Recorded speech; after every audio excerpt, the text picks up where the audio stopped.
Can you hear me, students?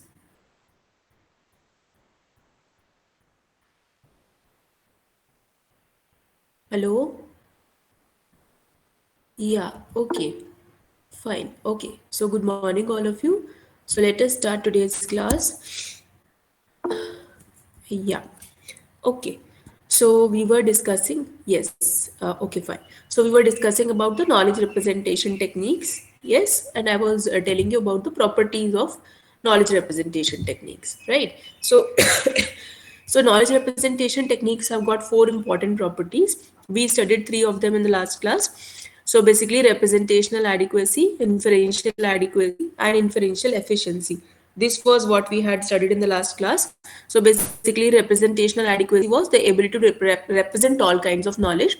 So as I told you, there are different types of knowledge. Like you have four kinds of knowledge: relational knowledge, inferential knowledge, inheritable knowledge, and so on. So you have four kinds of knowledge. So the representational structure should be such that it should be able to represent all the kinds of four knowledges, right? Then inferential adequacy is basically the ability to manipulate the representational structure in a way so that it can derive a new structure which corresponds to new knowledge, right? For example, if I had taken the example that Lucy is a dog and all dogs have tails, so that could infer the fact that Lucy also has a tail. So that is basically inferential adequacy, that you can represent in predicate logic the statement Lucy is a dog, and you can also represent in predicate logic the statement all dogs have tails.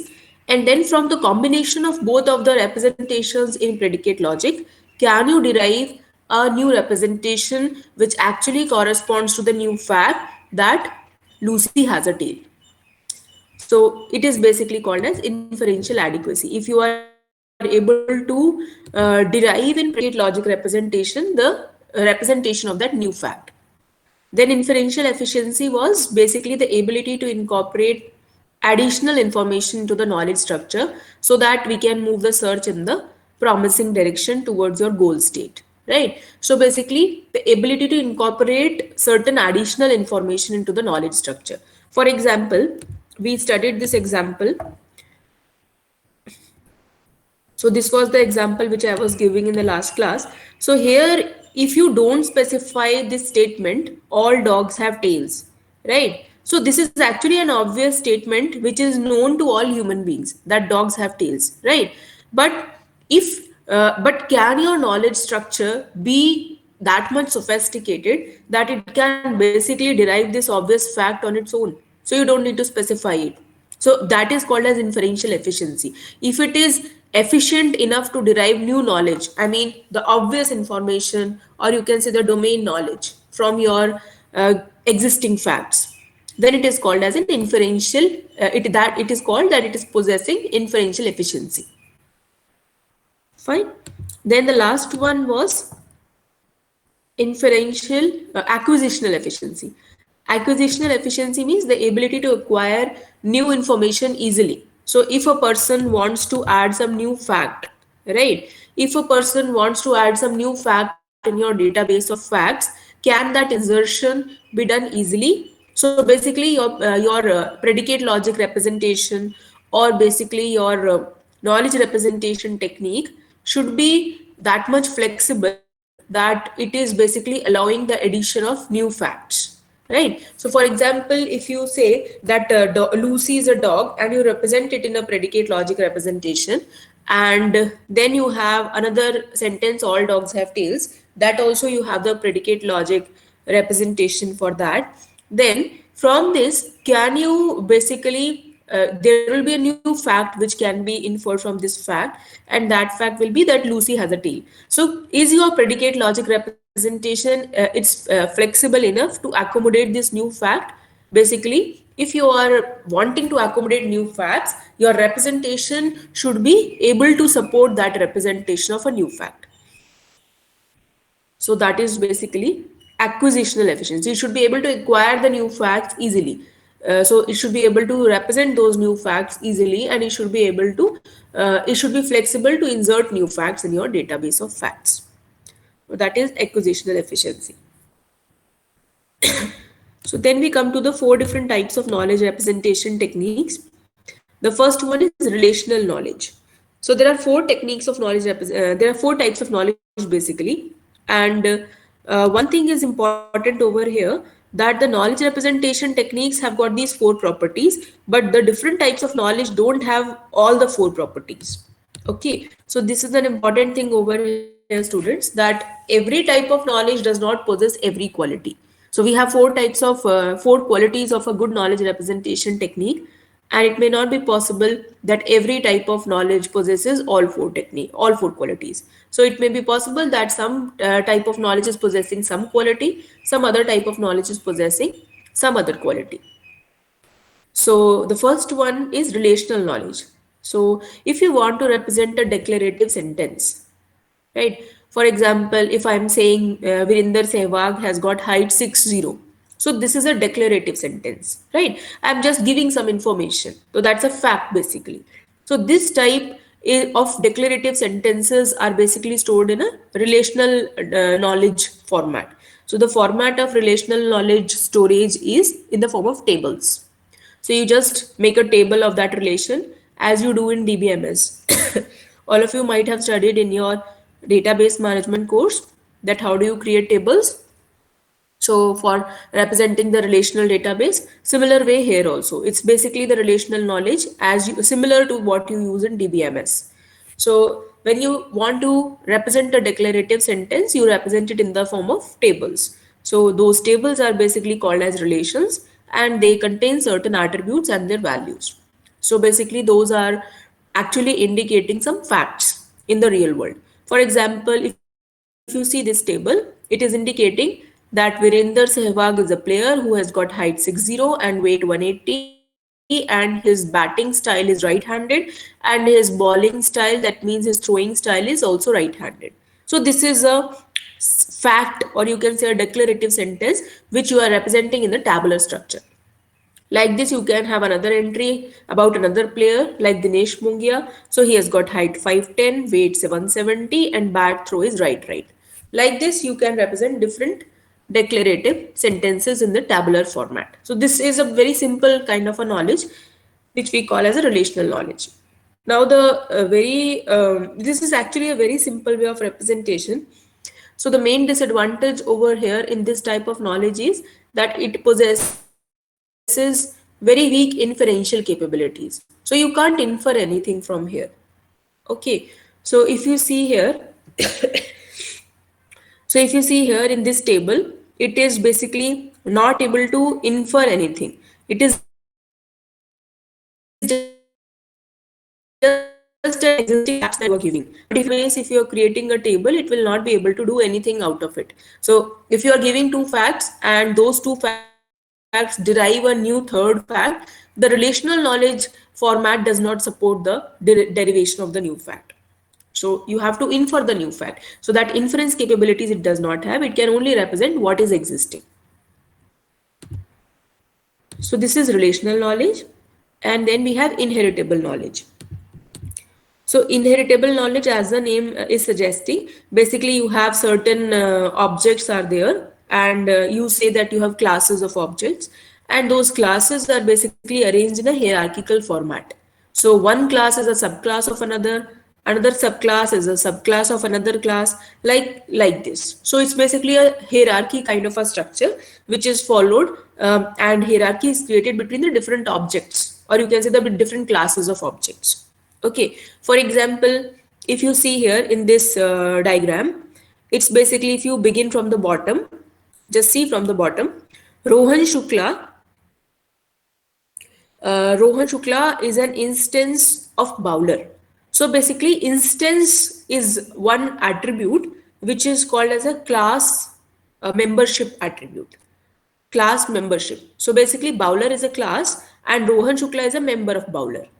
Fine. So instance is one attribute which indicates class membership. Fine. Then bowler is an Indian player. If you go another level up, then you will see it is written bowler is an Indian player. Right. So this is another attribute which we call as a ISA attribute. So ISA attribute indicates class inclusion. So this is important, students. instance and ISA attributes. Instance attribute indicates class membership and ISA attribute indicates class inclusion. So inclusion means bowler is also an Indian player. Fine. Then if you go one level up again, Indian player is a Asian player. So this means Indian player has a class inclusion in the Asian player. So if it's an Indian player, it is automatically an Asian player. Fine. Then if you go one other level up, Asian player is a cricket player. So basically cricket player is a super class of Asian player and Asian player is a subclass of cricket player. So this means that Asian player is included in the cricket player. So it's a class inclusion relationship because again they are connected by an ISA attribute. So ISA attribute means that they are basically class inclusion is there from the arrow towards the towards the object to which it is pointing. So basically Asian player is a subclass and cricket player is a superclass. So there is always a superclass subclass relationship which exists in a hierarchy, right? So if you see Rohan Shukla is an instance of bowler, so he is a member of bowler class. Then bowler is basically included in bowler class is included in the Indian player class. Then Indian player class is included in the Asian player class, and the Asian player class is included in the cricket player class. So it's basically a class inclusion relationship. So ISA relationship is class inclusion, instance is class membership. So these two things are important over here. And the other attributes which you see, right? So there are other attributes also apart from instance and ISA relationships or ISA attributes. So if you see the other attributes are also there. So basically, whatever are the objects, those we are placing in the boxes, right? And the attributes we are placing on the arrows. Fine. So it is basically a network kind of a structure that we are creating. Okay. This is a network kind of a structure that we are creating, and the attributes are basically written on the lines, on these arrows. So Rohan Shukla, if you see, the attribute is team and the value of the attribute is Delhi Royals. So Rohan Shukla is an object, its attribute is team and Delhi Royals is the value of that attribute. So that means this representation means that the team of Rohan Shukla is Delhi Royals. Right. Similarly, if you see Achint Tiwari, that is another object and it has got an attribute team and the value of the attribute is Pune Champs. So this means this means actually in English, it means the sentence that the team of Achint Tiwari is Pune Champs. So this is how we are representing natural language sentences through this network. Okay, so basically the attributes are written on the lines or on the arrows and the object is written on the left hand side of the arrow and the object to which this arrow is pointing, that is nothing but the value of that attribute. Okay, for example, you can see other examples also from this diagram. Just see bowler example. So if you see the bowler class or the bowler object, so that bowler has got an attribute batting average and its value is 30.5. Right? So batting average is your attribute and bowler is the object and 30.5 is the value of that attribute, of that object. Fine. So basically this kind of a network is called as a semantic network. I'll write on the chat box.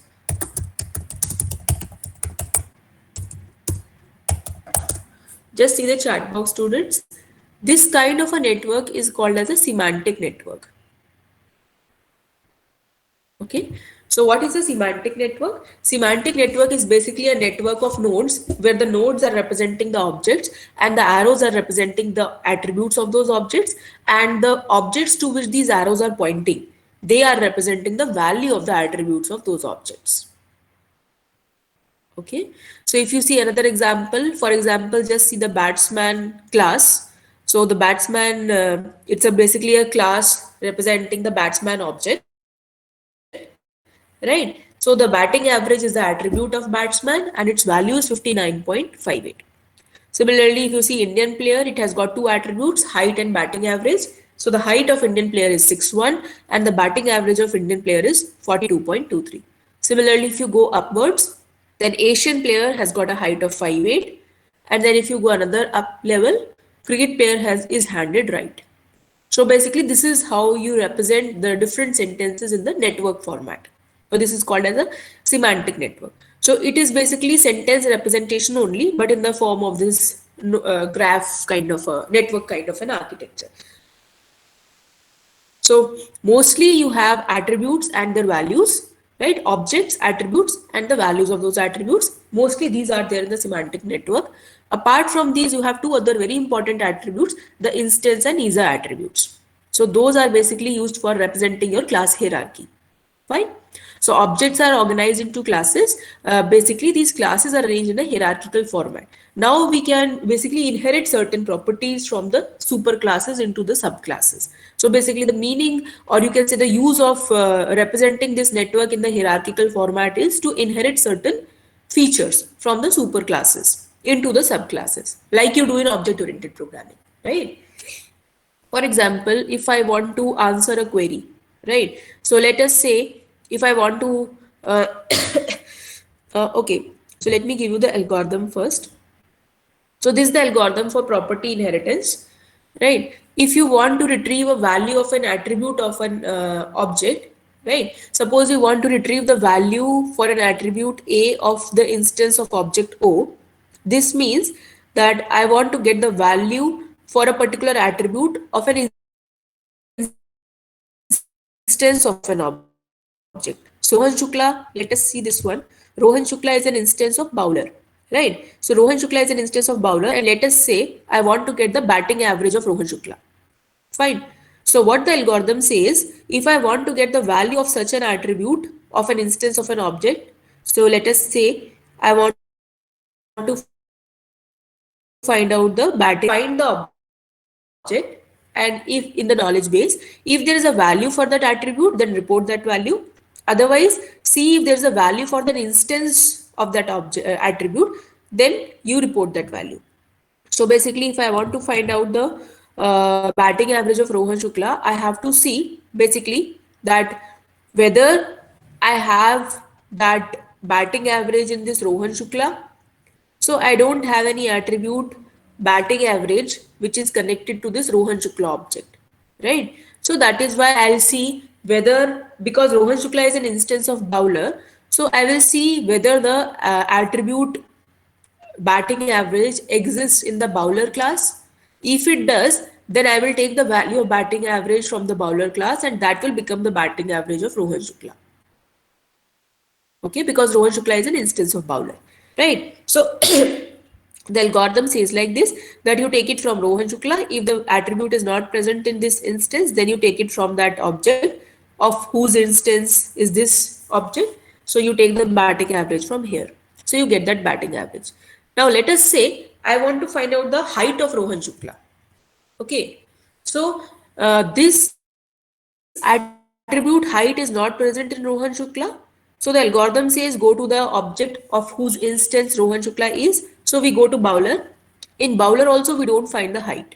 So then the algorithm says, move to the node corresponding to that value and look for a value. If found, report it. But you don't get it. So otherwise what you do, if you just go up in the hierarchy until there is no value for the ISA attribute or until the answer is found. So you go up in the ISA hierarchy one by one and then get the value of ISA attribute and move to that node. If there is a value for the attribute, then you report it. So basically you have to move up in the hierarchy one by one in order to get the value of height attribute. Fine. So what you do here is you don't get it in the Bowler. So you move up because Bowler doesn't have an attribute height. So you have to move one level up again. So you move to Indian player. And when you move to Indian player, you have an attribute height. So 6-1 is the height of an Indian player. So that will become the height of Rohan Shukla. Okay. So you go one level up in the hierarchy one by one and search for the attribute value which you are trying to find. And whenever you get that value, you stop. But one thing important over here, which some student might ask a question also, that if you go one level upwards, even now, so if you go to Asian player, then also height is existing and it has got a different value, 5'8", right? So which height you should take, the height of Indian player or the height of Asian player for the height of Rohan Shukla? Can anybody tell me what is the answer? So basically there are, if you go up, yeah, Indian player. Why Indian player? Okay, can you give me a justification why?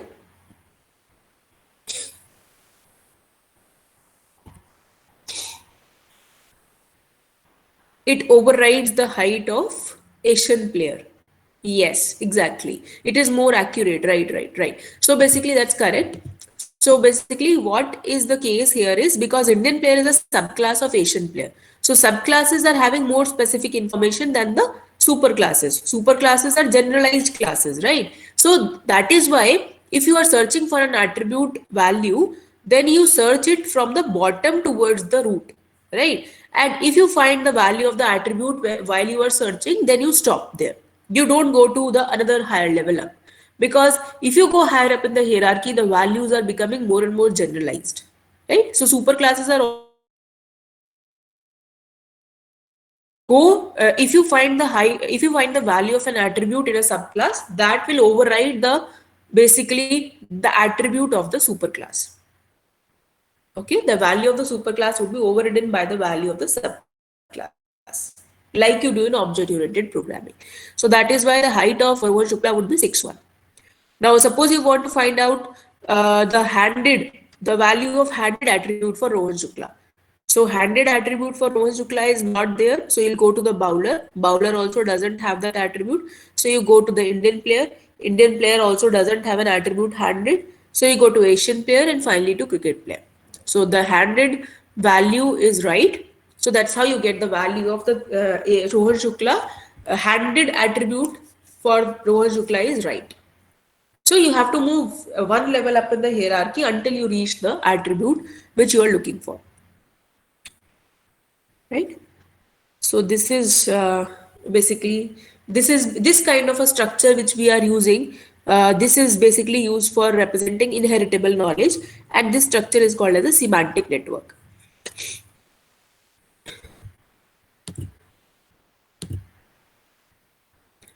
So this is semantic network, students. It is basically inheritable knowledge. Then we have the last kind of a knowledge which we call as the this is the third kind of knowledge, inferential knowledge. So inferential knowledge means that you, as I told you in the first slide, we had done an example, and that example was the example of inferential knowledge only, right? So it is basically used to infer from a given knowledge base. You can infer some new fact, right? So in inferential knowledge, you can basically use different techniques for doing for basically answering the queries using inferential knowledge. So forward reasoning and backward reasoning are different approaches which can infer some new facts from the existing facts. Like you did, forward reasoning example was integration, and backward reasoning example was theorem proving. So basically, if you reason forward or backward, you can infer new things from the existing knowledge base. So that is also one way of doing inferential knowledge, of developing inferential knowledge. Other is through first order predicate logic, that we have already done an example in the first slide. So this procedure which we use for answering queries in first order predicate logic, that is called as resolution. So this process is called as resolution by contradiction strategy. We will study the resolution process completely in the later classes, but whatever I had inferred, that was in the first order predicate logic, and it was an example of inferential knowledge. So resolution is an example of how do we work in first order predicate logic to infer some things. So resolution is basically we begin with the negation of a statement, and then we try to prove that the negation of the statement is producing a contradiction. So if the negative of the statement is false, that means it is producing a contradiction. Then we say that the original statement is true. So this is basically resolution procedure. Resolution by contradiction means that you begin with the negation of the statement which you want to prove. Then you prove that the negation is false. So in that case, you are able to say that the original statement was true. So this is resolution. We will discuss that in details also. And if you see this example, this is an example of inferential knowledge. So if you see all Pompeians are Romans, so for every x, So basically, this students, this is a for every symbol. It is not correctly made over here. So for every symbol is like a V, and in that V you have a striking line in between. Nitin had drawn that in the last class. So that is the for every symbol. This is not the exact symbol, but similar to that. So I've used it here. So for every X, if X is a Pompian, then it implies that X is a Roman. So this is a predicate logic representation for the statement all Pompeians are Romans, right? This we had done in the last class also. Like similar sentence, all dogs have tails. So all dogs have tails means for every X such that X is a dog implies X has tail. Similarly, this statement. So now if you have this sentence, all Pompeians are Romans, and another sentence, Rohan is a Pompeian. So you represent both of them in predicate logic. So for every X such that X is a Pompeian implies Roman X. And for the other fact, the fact is Rohan is a Pompeian. So for that, the representation is Pompeian bracket Rohan. Right. Now the inference from these two statements could be that Rohan is a Roman. Why? Because Rohan is a Pompeian and all Pompeians are Romans. So it actually transitively implies that Rohan is the Roman.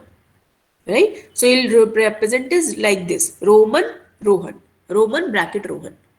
Right? So this is basically a new fact which you have basically derived from the existing two facts. The new fact is Rohan is a Roman. So this is called as inferential knowledge, where you infer new things. And mostly we do it in first order predicate logic representation. So this is important, first order predicate logic, and generally we work on inferential knowledge using first order logic, first order predicate logic. So this is the third kind of knowledge. And finally, we have procedural knowledge. So procedural knowledge is also called as operational knowledge. It specifies what to do when. Okay, so if basically there are two ways of representing procedural knowledge. For example, in Lisp codes, but Lisp generally we don't use these days. Nobody is using Lisp. Lisp stands for list processing language. Lisp stands for list processing language. Just see the chat box, students. This is the full form of Lisp.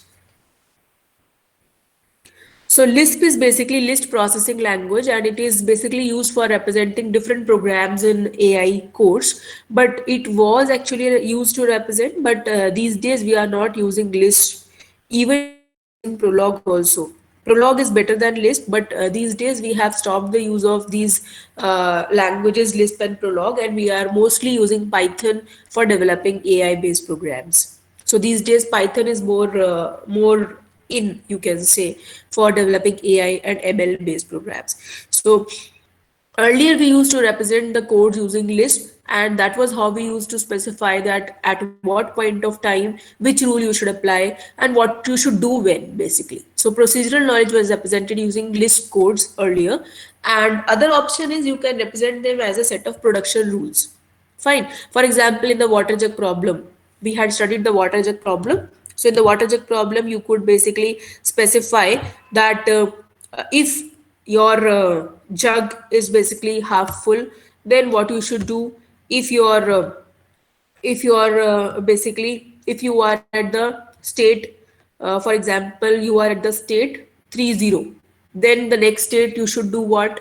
So basically you were specifying that which rule you should apply when. So that is basically an example of procedural knowledge only. This is procedural knowledge. It is not language. Please correct the student. It's procedural knowledge. Fine. So basically, so if you are specifying something when you should do, that is basically procedural knowledge. For example, if I say if A is greater than B, then print that A is a larger number.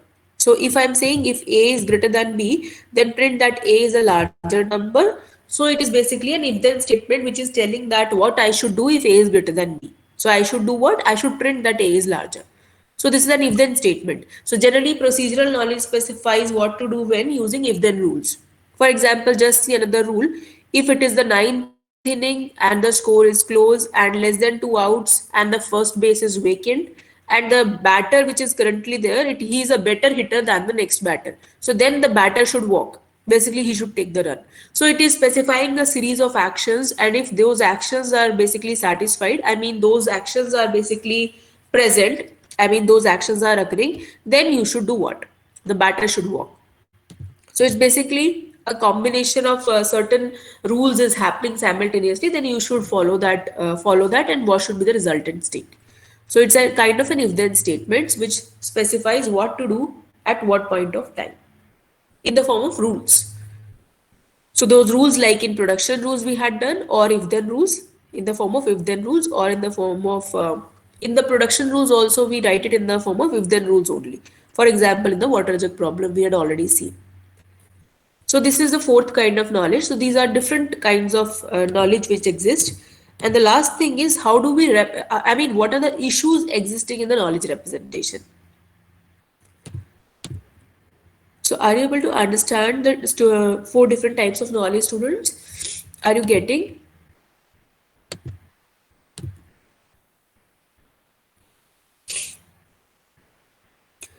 All of you are able to understand? Anything you want to ask?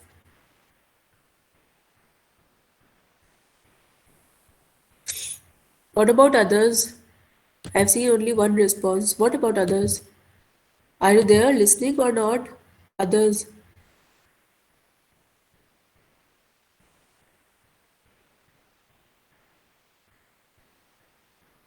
Very less response today. Okay. Now got it. Fine. Okay, fine. So then let's move on to the issues in knowledge representation. So there are different issues in knowledge representation. The first and foremost issue is, are there any attributes which are so basic that they should be included in every class? For example, see, if some attributes are so basic that they should be included in every class, then basically they should be included in the super class, right? For example, if you see in the case of this inheritable knowledge, if you say handed, handed is an attribute which is basically belonging to the cricket player class, and cricket player is the, you can say it is the super class of all classes, right? Because it is at the topmost in the hierarchy, so it is a super class of all classes. So this handed attribute is basically the most general attribute. Okay, so we actually considered that there are different attributes, and we have placed them as the attributes for different classes. But when we see the handed attribute, that attribute we found it very general, and so we have placed it in the super class of all classes, basically the topmost class.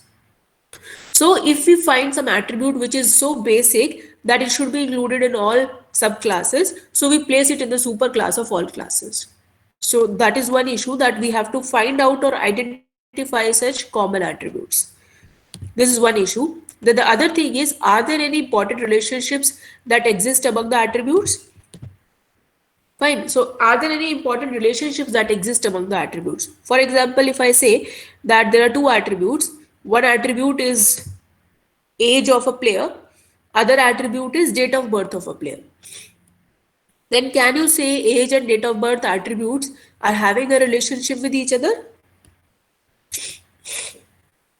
So age and date of birth will definitely have a relationship with each other, isn't it? If you have the date of birth, you can straightforward derive the age.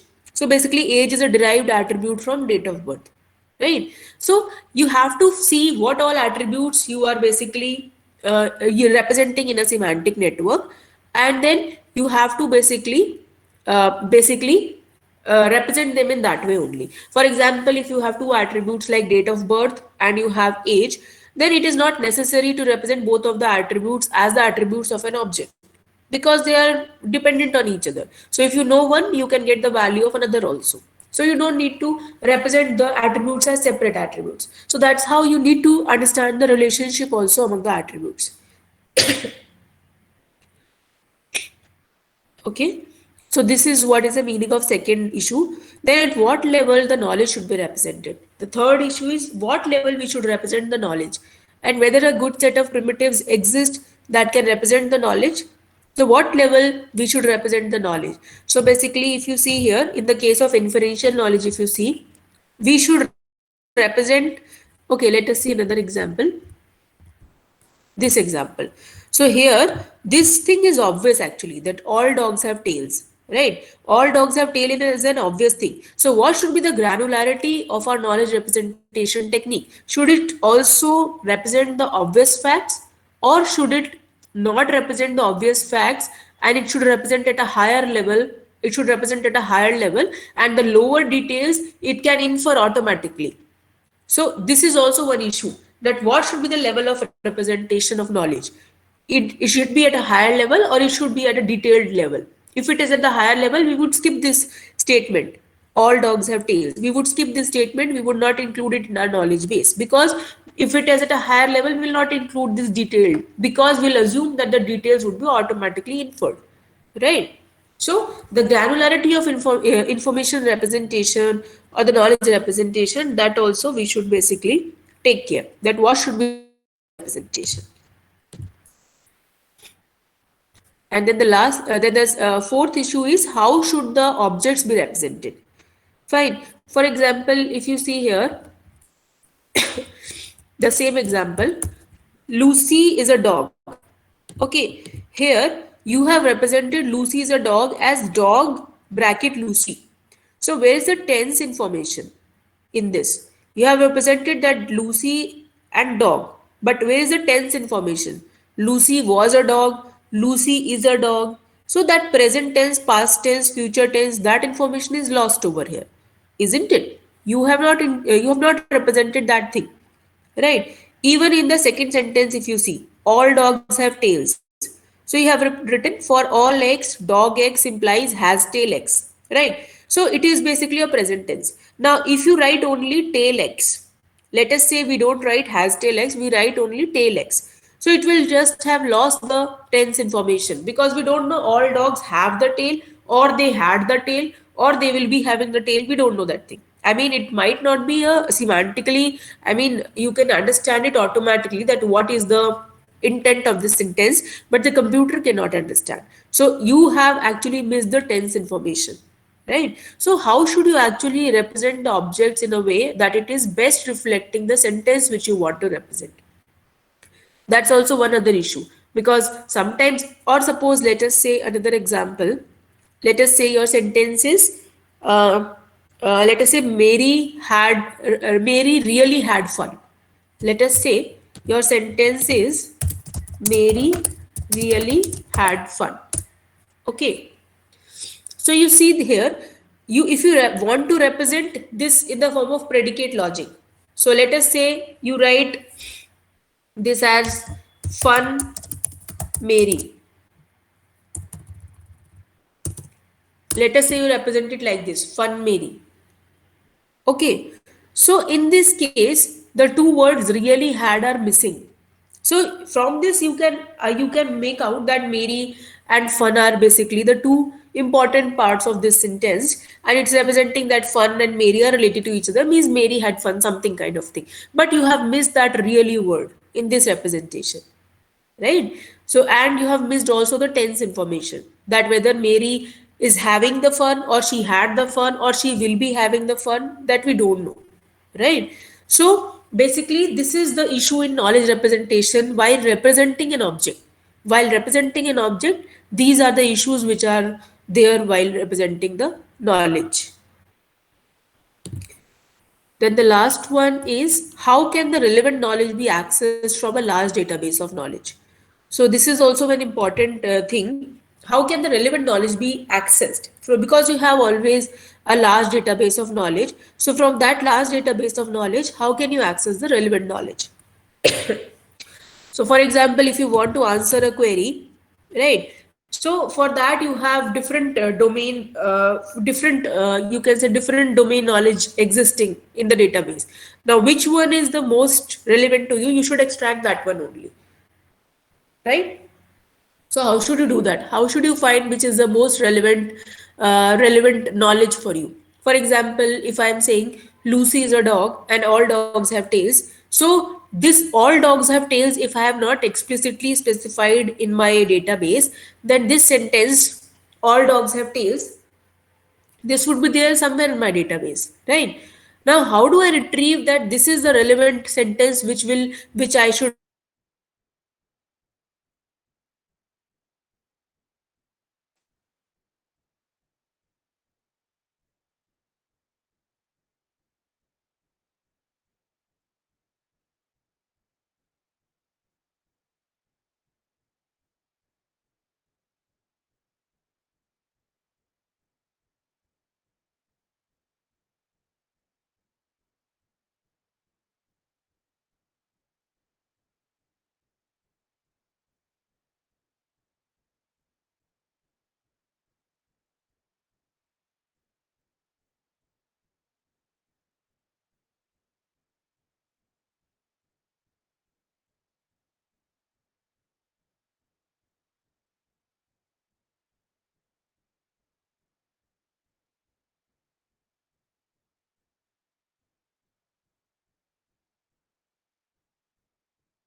Can you hear me, students?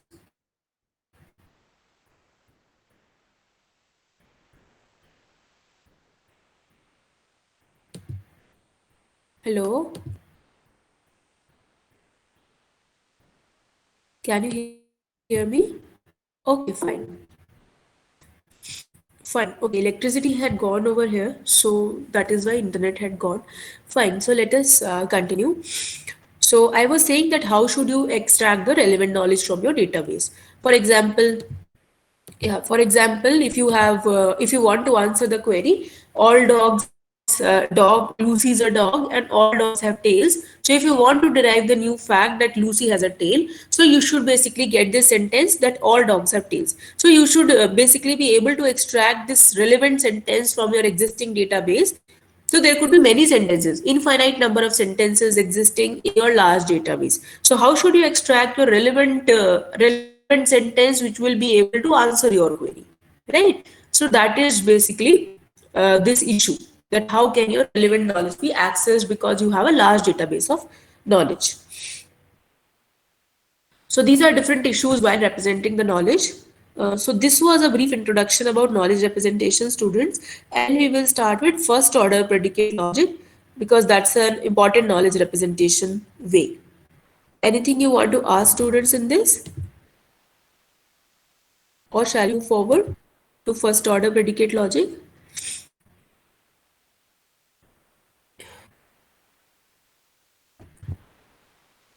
Okay, so we will move forward to first order logic.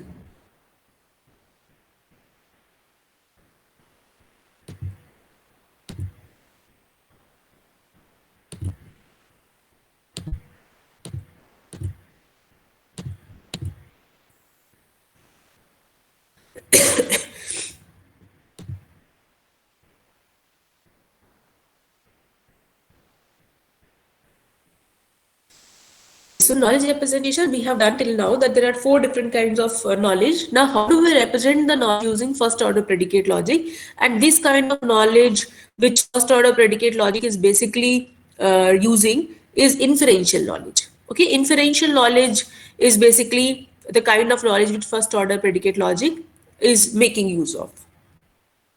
Okay, so now let us begin with first order predicate logic. So predicate logic is what? It's a way of representing your facts in a logical format. So there are six important symbols in predicate logic. The for every symbol. So for every x means that it means that for all. So this V shape is basically for the symbol for all. So for all x, it's also called as a universal quantifier. Then the symbol is there exists y. So that T kind of a structure with the line in between, that is a symbol for there exists. So there exists some y. It's also called as an existential quantifier. So these are two very important symbols because if we want to represent the symbol like this for all x, for every x, if x is a, for all, for example, the statement all dogs have tails. So that will be represented by this. For every x such that x is a dog implies that tail x. So there you will use this. So it's basically used for representing the for all.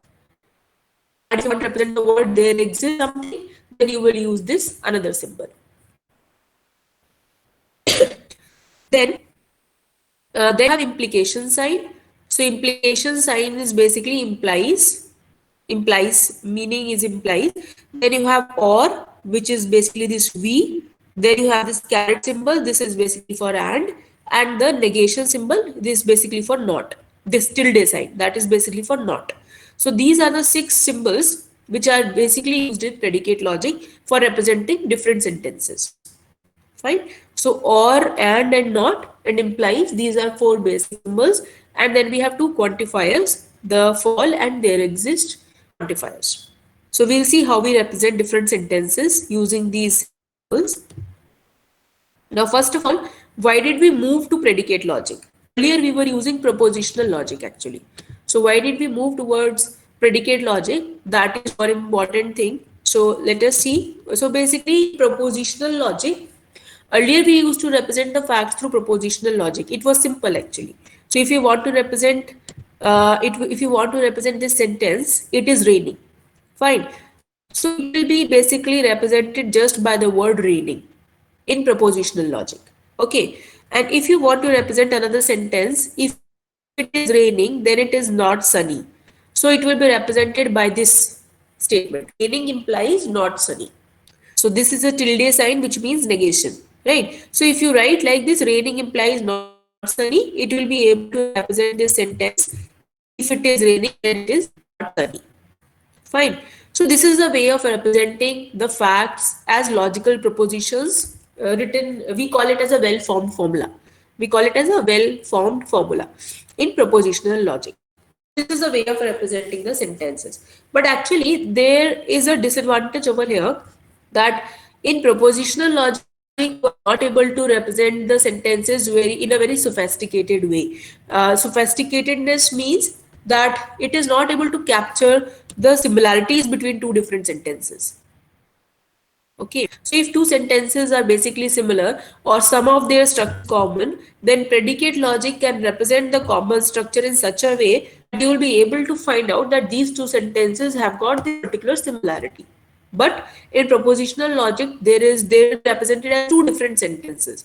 So you cannot make out that what is similar in these two sentences. So it's not able to capture the similarities between two assertions, and it regards both the assertions as a totally separate assertion.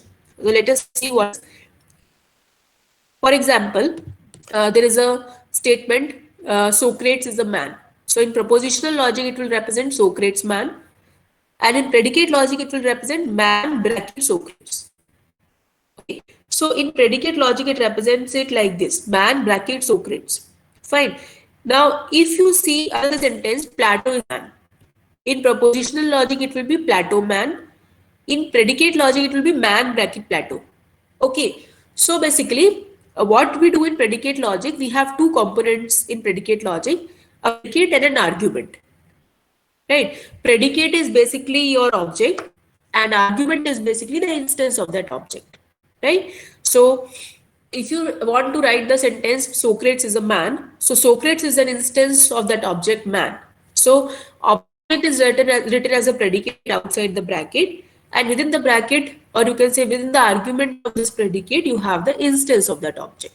Right? So now if you see the two sentences, Socrates is a man and Plato is a man, those two sentences have got no similarity in propositional logic, if you see. Right? In propositional logic, Socrates man and Plato man, you cannot make out anything because there are two different sentences. But you see in predicate logic, they have got a common predicate, both of them. Right? The common predicate is man. So you can make out that something is common between Socrates and Plato. And that something is that both are men. So this is basically a more sophisticated way of representation the structure of your representation is basically reflecting your structure of knowledge, right? The knowledge structure is both are men, and the representation is also in such a way that you can make out the common thing, right? So that's why predicate logic was it was better than propositional logic. In fact, if you see another sentence, for example, all men are mortal. So if this is a sentence, all men are mortal, then in propositional logic, it will be represented like this, mortal man. But in predicate logic, it will be represented for every x such that x is a man implies x is mortal, right? So this is this is basically more, you can say, a higher level of understanding, because you can basically substitute this x by any person and you can make out that that person is also mortal, right? But in the propositional logic, if you have another person coming and you want to represent the fact that that person is also mortal, you have to create another sentence for that. For example, all men are mortal, it is representing mortal man. Now if I want to say Socrates is mortal, right? So I have to write Socrates, mortal Socrates. So if I want to represent another sentence, Socrates is mortal, so I have to write mortal Socrates. So that will be entirely different sentence in preposition logic, right? But if in predicate logic, if I just replace x by Socrates, I will be able to represent that Socrates is also mortal. because Socrates is a man and all men are mortal. So that means automatically that Socrates is mortal, just by substituting that X by any different person, right? So that is basically the beauty of predicate logic representation. Are you able to get this, students? What is the difference between this representation and propositional logic representations?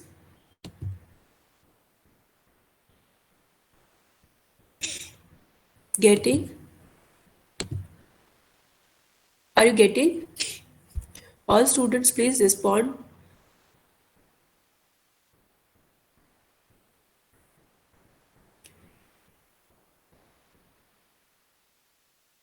Say yes or no. If you understand, I'll repeat. Please tell yes or no.